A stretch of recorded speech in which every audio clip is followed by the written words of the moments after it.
Hello again, it's Mr. Pete, your YouTube shop teacher, and this is number 1 in a series I will be making of short subjects, short videos, and this one is entitled Milling Machine Tool Holders Archaeology. So let's get started. It'll be a short one.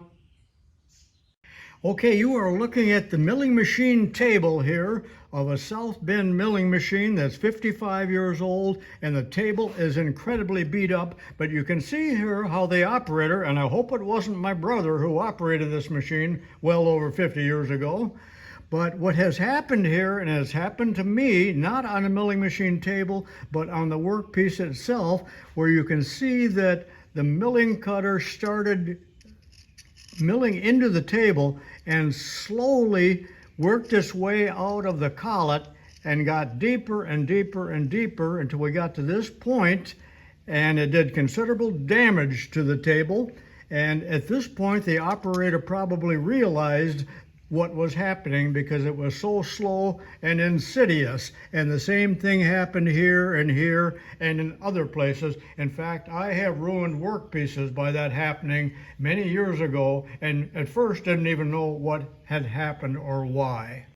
Most often we hold our cutters in a milling machine in a collet, and if the collet is not tight enough, and maybe it is tight enough, sometimes the cutter slowly works its way out of the collet because of the helical action here. It's literally trying to screw its way into the workpiece or in the table. Now, how do we prevent that other than really giving this a strong arm and tightening it as tight as possible, which we have been doing anyway?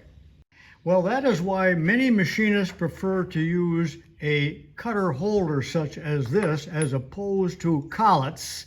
But of course you need one for each different size. But many, if not most, milling cutters such as this end mill here have a flat in it, and that is called a Weldon shank.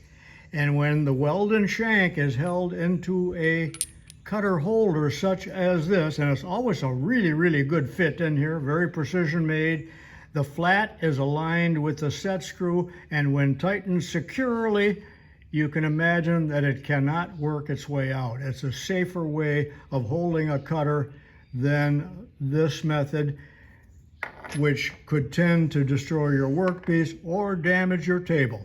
Well, that's it. That's the end of this first short subject. Let me know if you like this type of video, and should I continue it, please give me a thumbs up and leave a comment. So long for now.